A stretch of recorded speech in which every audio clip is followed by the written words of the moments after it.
Você já se perguntou como tudo começou? Antes de existirem as cidades, os reinos e até mesmo as religiões, houve um momento, um sopro, um princípio eterno. Hoje você vai conhecer a verdadeira história, da criação do mundo até o chamado de Abraão. E não como você ouviu de forma solta ou infantil, mas com profundidade, drama e a conexão de uma linha contínua, como uma grande narrativa divina. Prepare-se para mergulhar em um relato antigo, real e cheio de propósito. Antes de tudo existir, antes do céu, antes da terra, antes da luz, antes do som, havia apenas Deus. Nenhuma estrela brilhava, nenhuma folha se movia, nenhuma criatura respirava.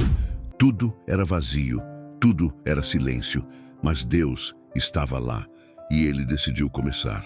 Então, no princípio, Ele criou os céus e a terra. Mas essa terra inicial ainda era sem forma e vazia, coberta por um abismo profundo, envolta em escuridão. E o Espírito de Deus pairava sobre a face das águas, como uma presença viva, poderosa, cheia de expectativa. E foi aí que tudo mudou. Deus fala pela primeira vez. Deus não usou as mãos. Ele falou: haja luz. E no mesmo instante, a luz explodiu no escuro. Foi como se um relâmpago eterno rasgasse o vazio.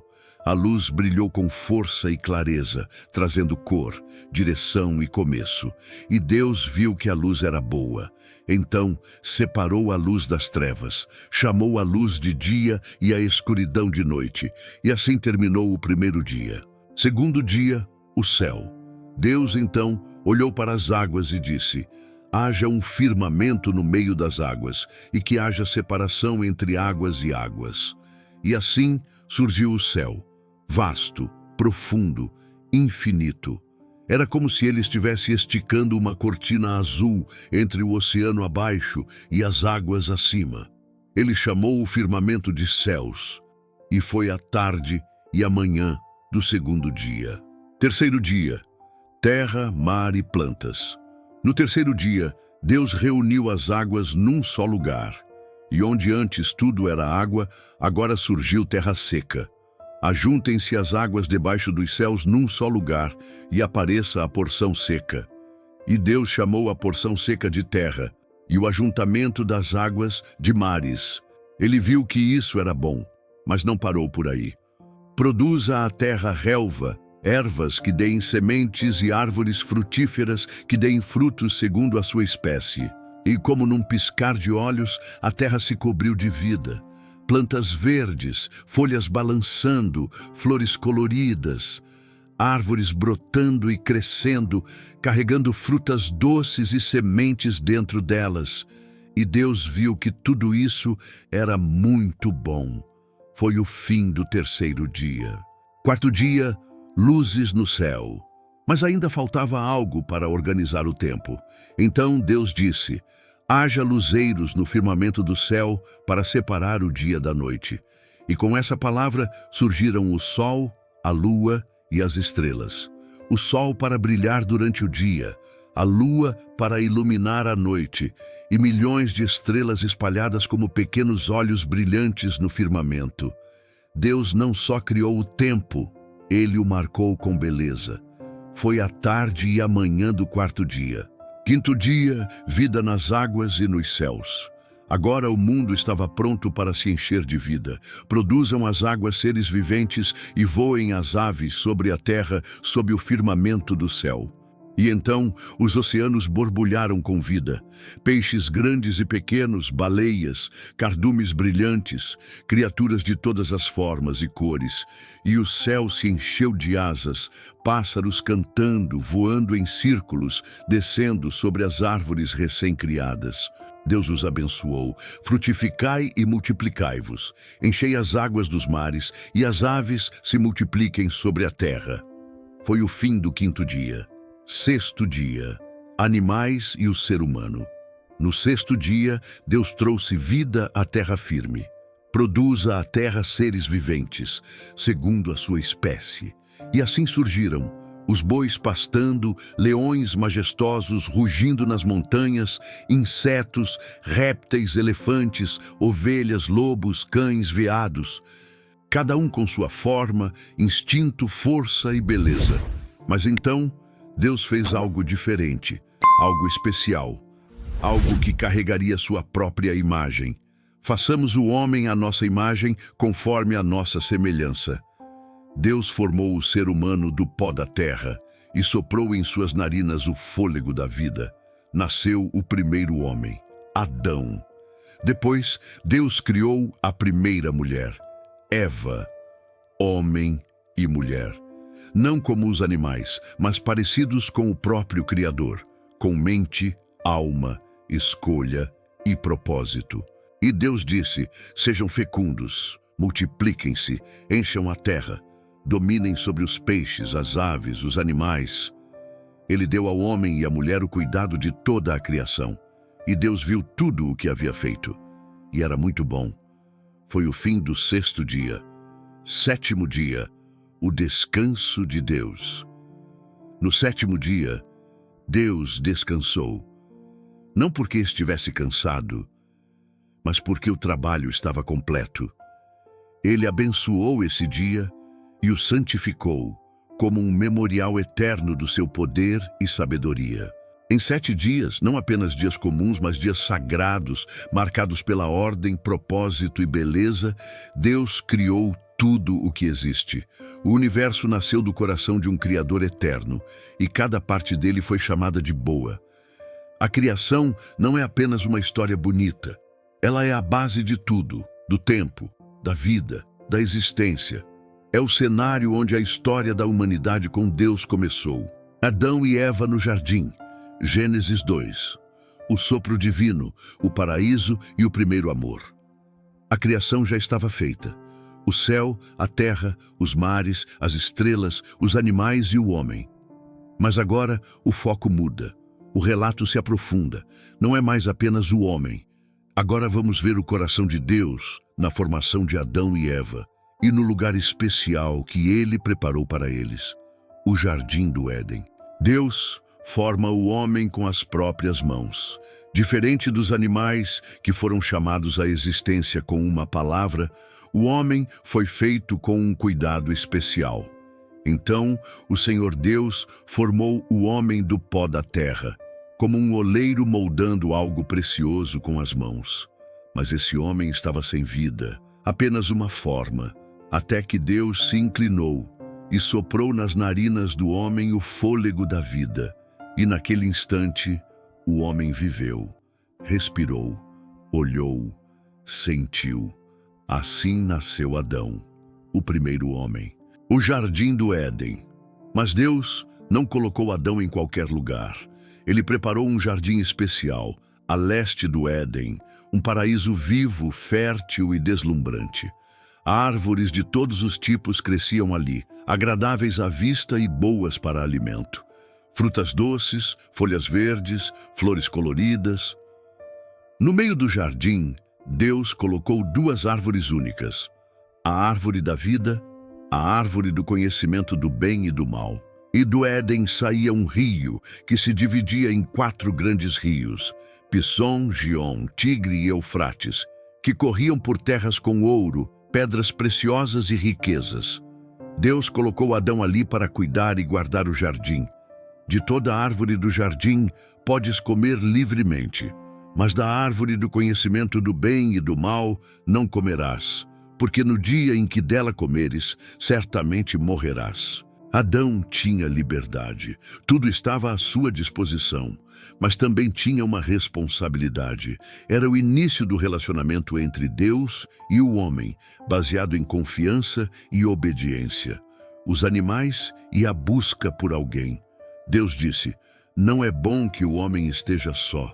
Farei para ele alguém que lhe seja auxiliadora, que esteja ao seu lado. Então, do mesmo solo, Deus formou todos os animais da terra e as aves do céu, e os trouxe a Adão para que ele lhes desse nomes. E assim passou o leão, e Adão o chamou de leão. Depois o cervo, o cavalo, o cão, a águia, a borboleta. Adão deu nome a cada um. Mas nenhum deles era como ele. Não havia entre eles um semelhante, alguém com quem pudesse caminhar, compartilhar, amar. Adão estava sozinho, apesar de tudo à sua volta estar vivo. A criação da mulher. Então Deus fez algo surpreendente. Fez Adão cair num sono profundo. E enquanto ele dormia, Deus tirou uma de suas costelas, fechou o lugar com carne e formou a mulher. Não do barro, não do pó, mas de uma parte do próprio homem. Quando Adão acordou, viu alguém diante dele, e ao contemplá-la, algo despertou dentro dele. Ele disse: esta, sim, é osso dos meus ossos e carne da minha carne. Será chamada mulher, porque do homem foi tirada. Ela não era inferior, nem superior. Ela era parte dele, sua companheira, sua igual. Deus os uniu, e ali nasceu o primeiro relacionamento humano, o primeiro casamento. Inocência e pureza. Adão e Eva viviam no Éden em perfeita harmonia com Deus, com a criação e entre si. Estavam nus e não se envergonhavam. Não havia medo, nem mentira, nem dor. Era a vida como Deus desejava, livre, pura e cheia de paz. Mas, como veremos no próximo capítulo, essa harmonia seria quebrada por uma escolha. Deus não apenas criou o homem e a mulher, ele criou o amor, a parceria, o propósito. O Jardim do Éden não era só um lugar bonito, era um símbolo do relacionamento perfeito entre o céu e a terra. Mas esse relacionamento exigia liberdade de escolha. E por isso, mesmo em meio à beleza, havia um limite, uma árvore. E é aí que a grande tensão da história começa a se formar. A queda do homem, Gênesis 3. O Éden era um lugar de paz, beleza e comunhão perfeita com Deus. Ali, entre árvores frutíferas e riachos tranquilos, viviam Adão e Eva, o homem e a mulher criados pelas mãos do próprio Criador. Eles não conheciam dor, medo ou vergonha, apenas sabiam o que era viver em harmonia. Todos os dias, Deus caminhava com eles ao entardecer, como um pai que visita os filhos para conversar. Nada faltava. Toda a árvore do jardim era deles, menos uma. No centro do Éden havia uma árvore diferente, a árvore do conhecimento do bem e do mal. E Deus havia deixado um alerta claro. Adão, Eva, de todas as árvores do jardim podem comer, mas da árvore do conhecimento do bem e do mal não comerão, porque no dia em que dela comerem, certamente morrerão. E assim viviam livres, mas com uma escolha. Um dia, uma voz sutil cortou o silêncio do jardim. A serpente, símbolo da astúcia, se aproximou de Eva com um discurso sedutor. A serpente, com voz suave e maliciosa. Foi isso mesmo que Deus disse? Que não podem comer de nenhuma árvore? E Eva, um pouco confusa, mas firme. Podemos comer do fruto das árvores, exceto da que está no meio do jardim. Deus disse que, se comermos dela, morreremos. A serpente rindo baixinho. Certamente não morrerão. Deus sabe que no dia em que comerem, seus olhos se abrirão e vocês serão como Deus, conhecendo o bem e o mal. Foi ali, naquele momento, que Eva olhou para o fruto de forma diferente. Era bonito, desejável. E agora parecia que podia dar algo que ela ainda não tinha: sabedoria. Ela cedeu, comeu e entregou também ao seu marido que estava com ela. Ele também comeu. E então, tudo mudou. Seus olhos se abriram e o que viram não foi sabedoria, mas vergonha. Perceberam que estavam nus, sentiram medo pela primeira vez e tentaram se cobrir com folhas. O que era livre e puro agora estava quebrado. Deus, com a voz suave, mas cheia de tristeza: Adão, onde estás? Adão, hesitante e envergonhado: ouvi tua voz no jardim e tive medo porque estava nu. Então me escondi. Deus: quem te mostrou que estavas nu? Comeste da árvore que te ordenei que não comesses? Adão: a mulher que me deste, ela me deu do fruto e eu comi. Deus olha para Eva. Eva, baixando os olhos: a serpente me enganou e eu comi. Ali começou a dor do mundo. Deus declarou consequências que ecoariam por gerações: a serpente, maldição e humilhação eterna; à mulher, dor no parto e desejo desordenado; ao homem, o trabalho árduo da terra; e à humanidade, a morte. Mas no meio da queda, Deus plantou uma semente de esperança. Deus, em tom profético: da semente da mulher nascerá aquele que esmagará a cabeça da serpente. A primeira promessa do Redentor. Mesmo ali, no auge da desobediência, Deus já planejava a salvação. Com tristeza, Deus os expulsou do jardim, não por crueldade, mas por misericórdia, para que não comessem da árvore da vida e vivessem eternamente em pecado. Eles saíram, carregando a culpa, o peso da queda, mas também a promessa. E assim começou a jornada da humanidade. Caída, mas não esquecida por Deus. Caim e Abel, Gênesis 4. Após serem expulsos do jardim do Éden, Adão e Eva começaram uma nova vida fora daquele paraíso perfeito. Era um mundo diferente, duro, cheio de desafios, e agora marcado pela presença do pecado. Mas mesmo em meio à dor da perda, havia esperança. Eva engravidou e deu à luz seu primeiro filho. Ela olhou para aquele bebê e disse: "Com o auxílio do Senhor tive um filho." Ela o chamou de Caim, que significa adquirido. Depois teve outro filho e o chamou de Abel. Os dois meninos cresceram. Caim se tornou lavrador, cuidava da terra, plantava, colhia. Abel, por sua vez, se tornou pastor de ovelhas. Cada um seguiu um caminho diferente, mas ambos aprendiam com os pais sobre Deus, o Criador que andava com eles no jardim e agora estava distante, mas ainda atento. Chegou o dia em que os dois decidiram oferecer algo a Deus. Era como um gesto de devoção, de entrega.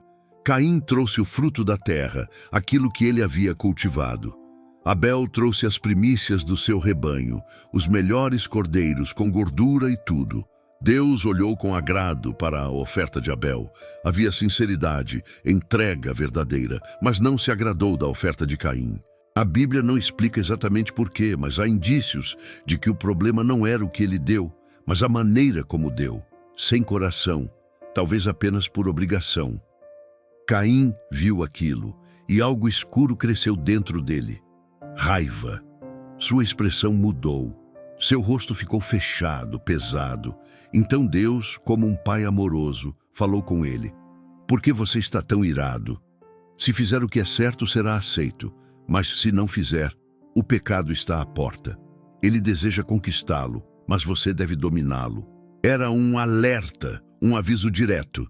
Deus via o que estava se formando no coração de Caim, mas ele não ouviu. Pouco tempo depois, Caim chamou Abel para ir ao campo. "Vamos lá fora, irmão." "Claro, vamos", respondeu Abel inocente. No campo, longe dos olhos dos pais, e mesmo depois de ter sido alertado por Deus, Caim se deixou dominar pela fúria e matou seu irmão. O primeiro assassinato da história. O sangue de Abel caiu sobre a terra, e a terra bebeu aquele sangue inocente. Então Deus falou com Caim: "Onde está seu irmão, Abel?" Caim, tentando esconder sua culpa, respondeu com frieza: "Não sei. Sou eu o guardador do meu irmão?" Mas Deus viu tudo, sentiu o sangue clamando da terra e então declarou: "O que você fez? O sangue do seu irmão clama a mim desde o chão." A maldição caiu sobre Caim. A terra que antes lhe dava frutos, agora não cooperaria mais. Ele se tornaria um fugitivo, um andarilho. Caim sentiu o peso da sentença e clamou: "Meu castigo é maior do que posso suportar. Quem me encontrar vai me matar." E Deus, mesmo diante do pecado, mostrou misericórdia. Colocou um sinal em Caim, uma marca, para que ninguém o matasse. Assim, mesmo como fugitivo, Caim foi protegido. Ele saiu da presença do Senhor e foi viver na terra de Nod. Caim teve filhos, construiu uma cidade e chamou de Enoque, nome do seu filho. Com o tempo, sua descendência cresceu, mas também se afastou mais e mais de Deus. Um dos seus descendentes, Lameque, foi o primeiro homem a praticar a poligamia e também matou um homem, e se orgulhou disso. Ele chegou a dizer: se Caim será vingado 7 vezes, Lameque será 77 vezes. A violência e o pecado estavam crescendo entre os homens. Mas Deus não havia desistido da humanidade. Adão e Eva tiveram outro filho. Eva o chamou de Sete, dizendo: Deus me concedeu outro filho em lugar de Abel, pois Caim o matou. E de Sete nasceu Enos. E foi nessa geração que algo novo aconteceu. Foi nesse tempo que os homens começaram a invocar o nome do Senhor. Mesmo em meio à dor, à morte e à violência, a fé renasceu. Ainda havia um remanescente que buscava a Deus de todo o coração. A história de Caim e Abel nos ensina que Deus vê além das aparências. Ele olha o coração. Nos alerta sobre os perigos de permitir que a inveja, a ira e o pecado cresçam dentro de nós. E também nos mostra que mesmo quando o homem erra, Deus continua oferecendo caminhos de restauração, de recomeço. A humanidade começava a se multiplicar, mas com ela cresciam também os dilemas morais, as escolhas. E o plano de Deus para salvar o mundo continuava, firme, mesmo que invisível aos olhos humanos. A história ainda está apenas começando. A descendência de Adão. Gênesis 5. Depois de tudo o que aconteceu no Éden, depois da dor de perder Abel e do peso de ver Caim banido, Adão e Eva seguiram suas vidas. O mundo agora era diferente, cheio de dificuldades, suor e lágrimas. Mas mesmo em meio à dor, a vida continuava, porque Deus, mesmo após a queda, não desistiu do ser humano. Adão viveu muito tempo. Centenas de anos. Ele viu filhos e filhas nascerem, crescerem, formarem famílias. Seu nome se espalhou entre os povos como o primeiro homem, aquele que ouvira a voz de Deus no frescor do jardim. A Bíblia nos conta que Adão viveu 930 anos e então morreu. E assim começa uma linhagem, uma genealogia sagrada. Cada nome traz o eco da promessa de que um dia viria o descendente que pisaria a cabeça da serpente. Sete teve um filho chamado Enos. Enos gerou Cainã. Cainã teve Malalel. Malalel gerou Jared. Jared teve um filho especial chamado Enoque. Enoque gerou Matusalém, o homem que viveu mais do que qualquer outro. Matusalém teve Lameque, e Lameque foi o pai de Noé. Cada um desses homens viveu séculos. Homens simples, que trabalhavam a terra, criavam filhos e esperavam por algo, por alguém. Mas entre todos eles, um nome se destaca: Enoque. Enoque era diferente. Ele andava com Deus. Num mundo que começava a se corromper outra vez, Enoque escolheu seguir um caminho de comunhão e fé. A Bíblia diz que aos 365 anos, Enoque desapareceu porque Deus o tomou para si. Ele não morreu como os outros, ele foi levado. Uma lembrança viva de que Deus ainda caminhava com aqueles que o buscavam de todo o coração. Matusalém, filho de Enoque, viveu 969 anos, o mais longevo de todos. E seu neto, Noé, estava prestes a se tornar o personagem central da próxima virada da história humana. A história de Gênesis 5 pode parecer uma lista de nomes e números, mas ela carrega um segredo. A promessa continuava viva. Um fio de esperança passava de pai para filho. A promessa de redenção, a expectativa de um novo Éden, de um recomeço. E no meio desse rastro de fé, surge Noé. O dilúvio e a arca de Noé, Gênesis 6 ao 9. Uma história de advertência, obediência e recomeço. Imagine um mundo que havia se distanciado completamente do seu Criador. A terra estava cheia de violência, maldade e corrupção. O coração humano havia se desviado tanto que Deus, ao olhar para a criação, sentiu profunda tristeza. A Bíblia diz: viu o Senhor que a maldade do homem se multiplicara sobre a terra. e que todo o desígnio do seu coração era continuamente mau. Gênesis 6:5. Deus então decide que é hora de dar um fim àquela geração corrompida, mas há uma exceção. Noé, um homem justo, íntegro entre os seus contemporâneos, alguém que andava com Deus mesmo em meio ao caos. Em uma noite silenciosa, talvez enquanto olhava as estrelas, Noé ouve a voz de Deus. Noé, o fim de toda a carne está determinado. A terra está cheia de violência. Mas contigo farei uma aliança. Constrói uma arca. Imagine o susto. Construir uma arca, um enorme navio longe do mar. Mas Noé não questiona. Ele apenas obedece. Deus dá as medidas exatas. Comprimento, cerca de 135 metros. Largura, 22,5 metros. Altura, 13,5 metros. 3 andares, uma porta lateral e espaço para um casal de cada animal. Noé começa a construir. Martelo após martelo, madeira após madeira. Seus vizinhos riem, zombam. Vai chover, Noé. E o que é essa coisa enorme no seu quintal? Mas Noé continua, com fé, com perseverança. Depois de muitos anos, chega o dia. Deus dá a ordem. Entre na arca, tu e tua casa, pois te reconheci justo diante de mim. Os animais começam a entrar, organizados por pares. É uma cena incrível. Elefantes, leões, aves, insetos, todos guiados sobrenaturalmente. Noé, sua esposa, seus 3 filhos, Sem, Cam e Jafé, e suas noras entram na arca. Então, algo acontece que só Deus poderia fazer. O Senhor fechou a porta. Gênesis 7:16. Silêncio.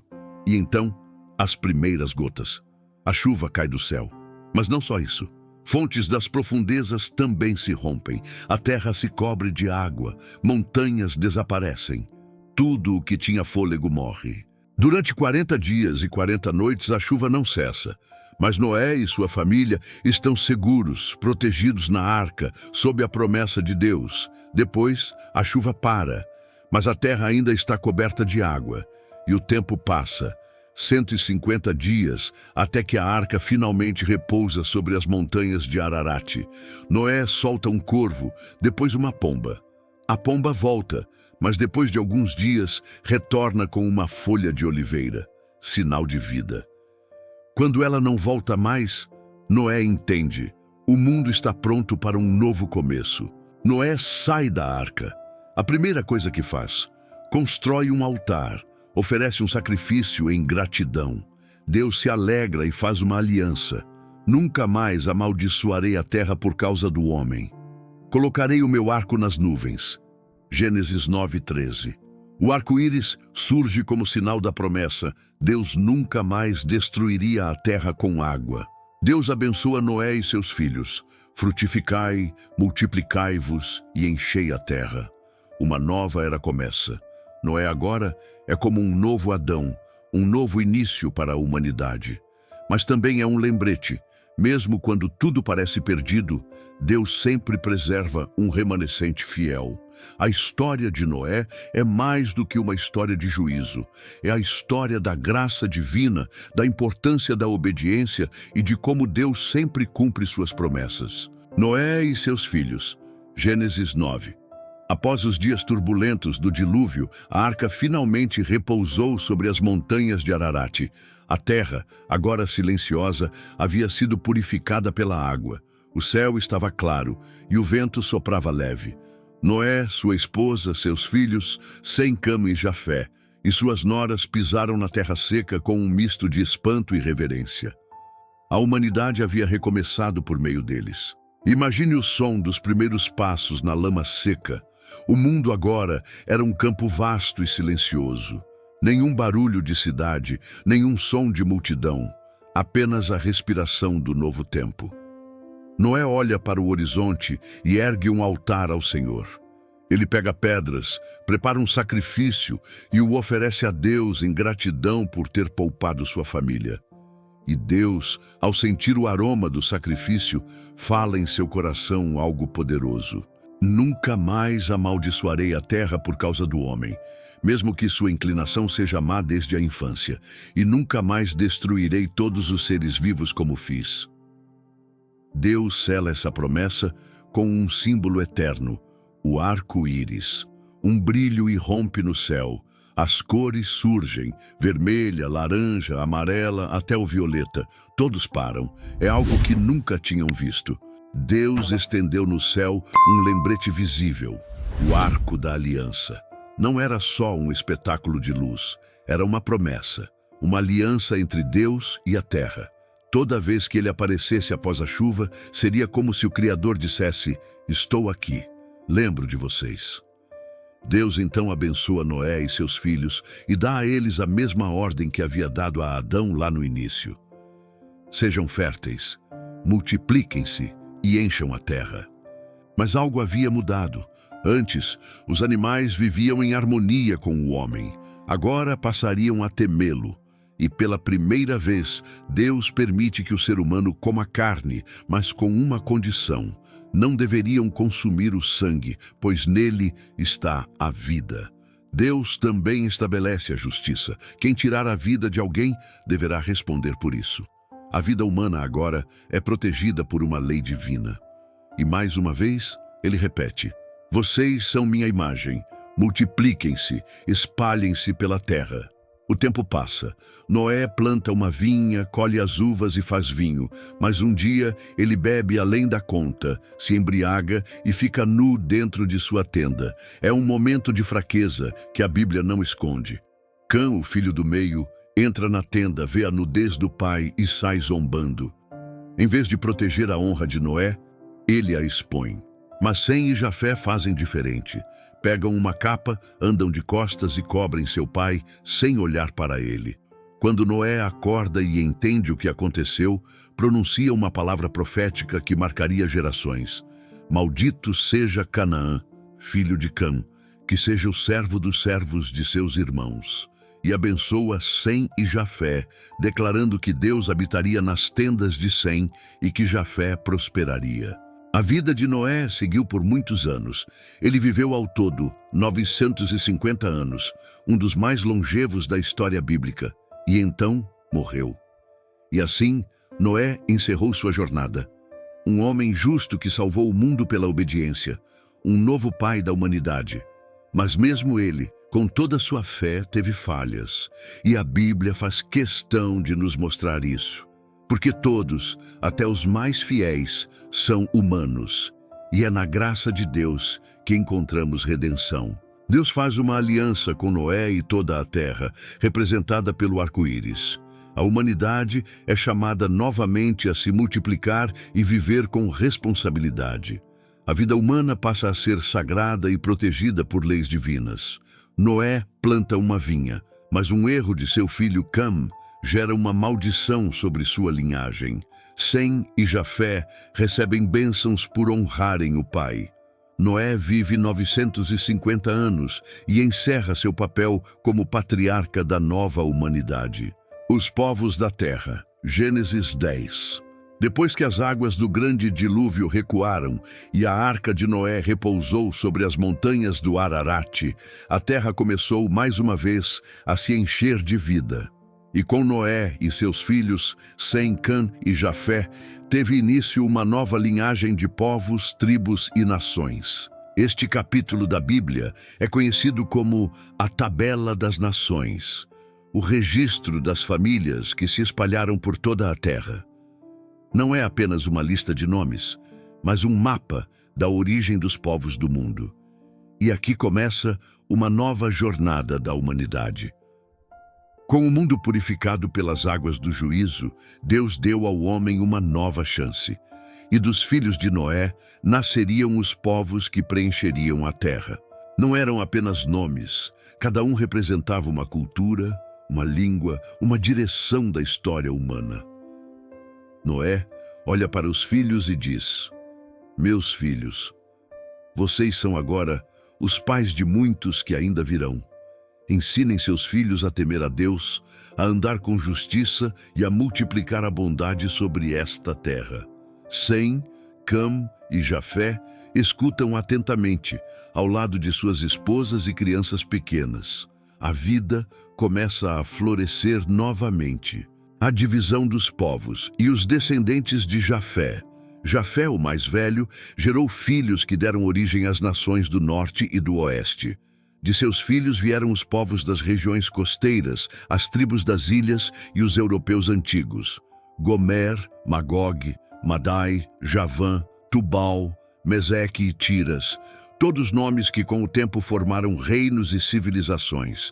Eles se espalharam, cada um segundo sua língua, segundo suas famílias, em suas nações. Dos filhos de Jafé surgiram povos de grande extensão, navegadores, construtores de cidades, homens que olhavam para o horizonte em busca de terras novas. Os descendentes de Cam. Cam teve 4 filhos: Cush, Misraim, Puti e Canaã. Desses vieram as civilizações da África e do Oriente Médio, como os egípcios, os cananeus, os filisteus e até os babilônios. Um nome se destaca aqui: Nimrod, neto de Cush. Ele se tornou o primeiro homem poderoso na terra. Nimrod foi o primeiro a construir impérios. Ele fundou cidades como Babel, Ereque e Nínive. Era um caçador valente diante do Senhor, mas também o símbolo de um poder humano que começava a se distanciar de Deus. O trabalhador. Mestre Nimrod, a torre está subindo rápido. Nimrod com orgulho. Vamos chegar até os céus, ninguém nos deterá. Assim nasceu o orgulho do homem, e com ele os primeiros reinos que desafiariam os céus. Os descendentes de Sem, o filho mais abençoado por Noé, foi o pai dos hebreus, dos arameus e de vários povos do Oriente Médio. Dele descenderia um homem que mudaria o rumo da história: Abraão. Sem não fundou impérios grandiosos como Nimrod, mas seus descendentes carregaram a promessa, a linhagem pela qual viria a redenção do mundo. A humanidade começou novamente, com novas terras, novas culturas, novos líderes e novas línguas. E mesmo com tantos nomes e povos diferentes, todos eles vieram de uma só família, a de Noé. Este capítulo prepara o terreno para o que virá a seguir: a construção de Babel, a confusão das línguas e a chamada de um homem chamado Abrão, por meio de quem Deus formaria o seu povo. E assim de 3 homens saíram 70 nações, mas Deus já olhava para um só coração, o de um homem que sairia de sua terra, deixaria tudo para trás e se tornaria pai de uma grande nação. A história da criação chegou ao seu ponto de virada. Agora, Deus escolheria um homem para fazer dele um povo, e desse povo, uma bênção para toda a terra. Torre de Babel, Gênesis 11, um novo começo na terra de Sinar. Imagine a terra recém-povoada novamente. As famílias que sobreviveram ao grande dilúvio, os descendentes de Noé, começaram a se multiplicar e a ocupar novos territórios.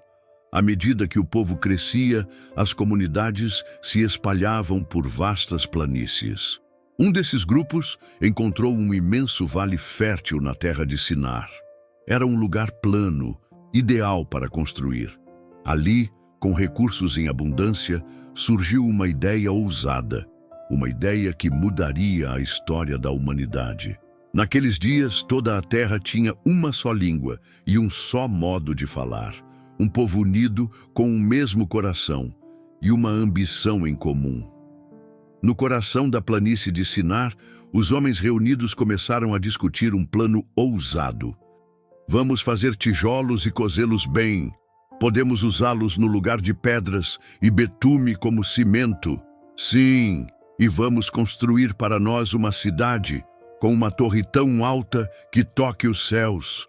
Uma torre que nos torne famosos, que nos mantenha unidos para que ninguém se espalhe pela terra. A ideia parecia boa. Uma cidade imensa, uma torre monumental, um símbolo de poder e unidade. Mas havia um problema. Deus não estava no centro daquele projeto. O povo queria ser grande, sem Deus. Eles queriam alcançar os céus com suas próprias mãos. Não era uma torre para adorar a Deus, era uma torre para exaltar a si mesmos. A cena muda. Do alto dos céus, o Senhor contempla aquela obra em andamento. Ele vê a torre subindo, os homens se esforçando e entende o que está por trás da construção. O Senhor desceu para ver a cidade e a torre que os homens estavam construindo, e então disse algo poderoso: Eis que são um só povo, e todos falam a mesma língua. Isso é só o começo do que podem fazer. Nada os impedirá de realizar o que planejam, se continuarem assim.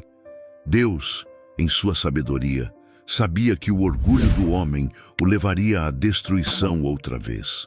Era preciso intervir, não com juízo como no dilúvio, mas com um gesto que colocaria limites na arrogância humana. A confusão das línguas. De forma repentina e misteriosa, enquanto trabalhadores conversavam para organizar os andares da torre, algo estranho acontece. Um homem pede mais tijolos. E o segundo homem, confuso. Que digiste? E o primeiro homem, irritado. O quê? Por que você está falando assim? O terceiro homem, em outro idioma. Não capisco. A confusão foi instantânea. Ninguém mais se entendia. Línguas diferentes surgiram entre eles como um vendaval, interrompendo a construção e espalhando o povo pelo mundo. Assim, o Senhor confundiu a língua de todos e os espalhou dali por toda a terra. E por isso, aquele lugar passou a se chamar Babel, que significa confusão. A torre ficou inacabada, um monumento não ao sucesso, mas à limitação do homem sem Deus. A cidade, que deveria manter todos unidos, virou o ponto de dispersão de nações. Grupos migraram para todos os cantos da terra, levando novas línguas e culturas. Mas o plano de Deus não havia falhado. Apenas estava redirecionando a história. Porque de um desses povos, em breve ele chamaria um homem comum, mas com fé extraordinária. Seu nome, Abraão. Babel nos ensina que quando o homem se exalta sem Deus, tudo termina em confusão. Mas quando Deus chama alguém, mesmo no meio do caos, começa uma nova história de redenção. Prepare-se, porque agora começa a jornada de um homem que ouviu a voz de Deus no meio de um mundo dividido. Um homem que se tornaria pai de uma nação. No próximo capítulo, Gênesis 12, o chamado de Abraão. Imagine uma terra distante chamada Harã, um lugar de muitos deuses, ídolos e tradições antigas. No meio desse povo vivia um homem chamado Abrão. Ele não era rei, não era sacerdote nem famoso, mas havia algo diferente nele, um coração disposto a ouvir a voz do verdadeiro Deus, mesmo quando ninguém mais ao seu redor acreditava nesse Deus. Abrão era casado com Sarai, uma mulher gentil, mas que carregava uma dor profunda. Ela não podia ter filhos. Eles tinham sonhos, mas também limitações. Ainda assim, levavam uma vida pacata, até o dia em que tudo mudou. Uma noite, enquanto as estrelas cintilavam no céu, Abrão ouviu algo que nenhum outro homem em sua geração ouvia: a voz do Deus Altíssimo. Abrão, a voz disse com firmeza e ternura: sai da tua terra, do meio dos teus parentes e da casa do teu pai, e vai para a terra que eu te mostrarei. Imagine o impacto dessas palavras. Deus estava dizendo para ele deixar tudo: a terra natal, a segurança, a tradição familiar, e seguir rumo ao desconhecido. Mas não era apenas um convite ao abandono, era uma promessa gloriosa. Farei de ti uma grande nação. Abençoarei você, farei famoso o seu nome. Você será uma bênção. Abençoarei os que te abençoarem e amaldiçoarei os que te amaldiçoarem. Em você serão benditas todas as famílias da terra. Esse era um chamado, uma missão, um destino. E Abrão, mesmo sem saber o que encontraria, creu. E esse passo de fé mudou a história do mundo. Então, com 75 anos de idade, Abrão partiu. Levou sua esposa, Sarai, seu sobrinho Ló, seus servos, gado, tendas, tudo o que tinha, e caminhou. Não havia GPS nem mapa detalhado, apenas uma certeza: Deus estava guiando seus passos. Eles chegaram à terra de Canaã. Era uma terra estranha, cheia de povos poderosos. Mas ali, Deus apareceu novamente a Abrão e disse: "À sua descendência darei esta terra." E ali, naquele lugar estrangeiro, Abrão construiu um altar, um gesto de fé. Ele não viu uma nação ainda, não tinha filhos, nem herdades, mas construiu um altar ao Deus que prometeu. Nem tudo foi fácil. Veio a fome na terra, e Abrão teve que descer ao Egito. Lá, com medo de morrer por causa da beleza de Sarai, pediu que ela dissesse ser sua irmã. Isso causou confusão, mas Deus interveio, protegendo os dois. Mesmo diante de falhas e medos, Deus permaneceu fiel. Assim termina o capítulo 12 de Gênesis, mas é apenas o começo da história de um homem comum que decidiu confiar em um Deus extraordinário. Abrão não era perfeito, tinha dúvidas, fraquezas, mas ele obedeceu, mesmo sem entender tudo. E essa fé transformou sua vida e a nossa, pois foi a partir de Abrão que viria o povo de Israel, e muito tempo depois, o Messias, Jesus. Essa é a verdadeira história do chamado de Abrão, o início de um plano de redenção que alcança todas as famílias da terra, inclusive a sua. Se você gostou dessa história e quer continuar aprendendo mais sobre personagens incríveis e momentos marcantes da Bíblia, não deixe de se inscrever no nosso canal. Ative o sininho para receber todas as notificações dos próximos vídeos, porque temos muito conteúdo inspirador vindo por aí. E quero saber de você, qual foi a parte da história que mais tocou seu coração? Deixe seu comentário aqui embaixo. Sua opinião é muito importante para a gente. Muito obrigado por assistir e até o próximo vídeo.